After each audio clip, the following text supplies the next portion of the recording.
Can you see him? Look. Can you see his big, round, dark eyes? You want to feel him?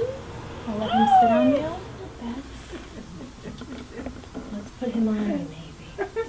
You can feel him. You hear that, Betsy? You feel? That's PARO. He's very soft.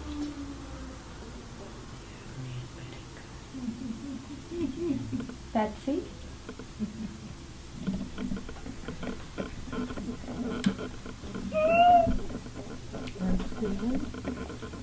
Here, Betsy. Want to touch his paw? You feel that? It's soft like your cat's that you had.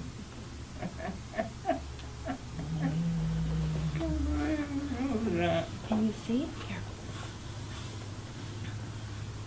See, Betsy? This is PARO. Good feeling.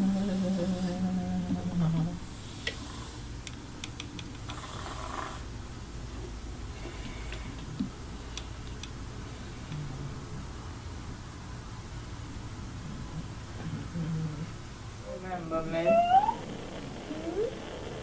Oh. Can you feel him? He's talking to you. He's happy to see you. Do you feel him wiggling on you? Yeah. Here, let's pet him. You feel how soft he is.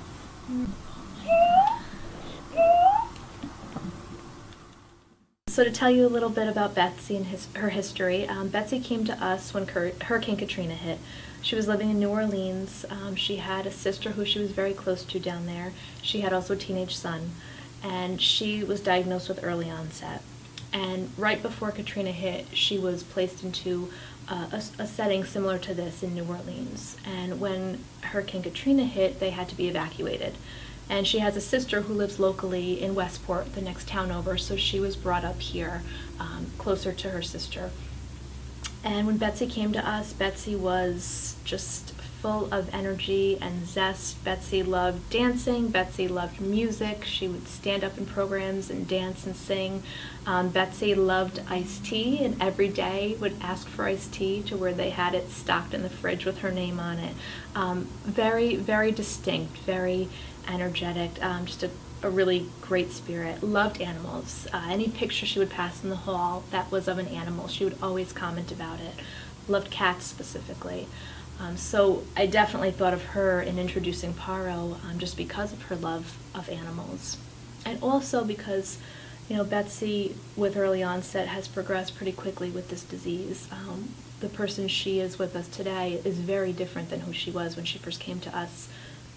What was Katrina, 5, 6, 7 years ago?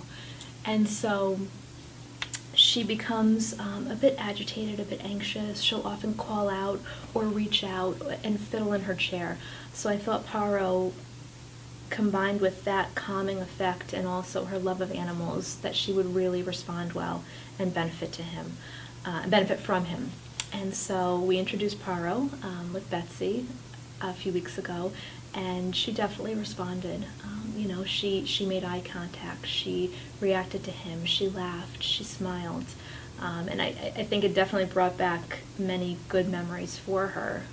And it was something that was comforting, and for those few moments that she interacted with PARO, she wasn't worried about anything else that was going on. She wasn't hearing perhaps the sounds going on in the facility and jumping or reacting to them.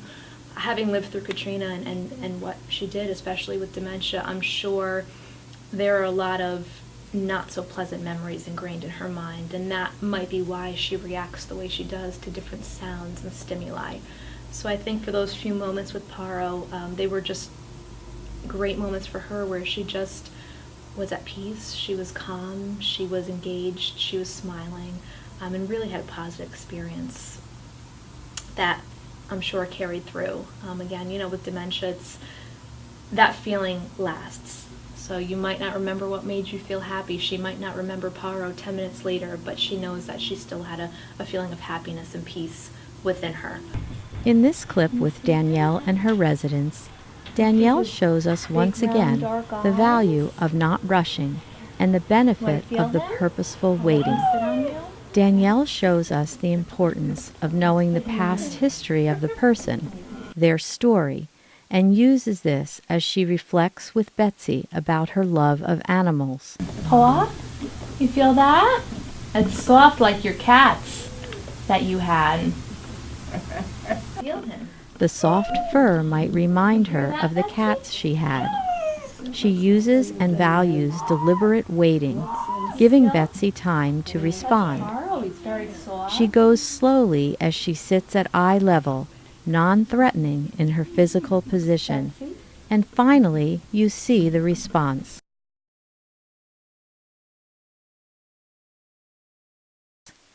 Betsy sees Paro, and the joy on her face shows us all that for this moment an emotion is touched, a person is reached, she is awakened.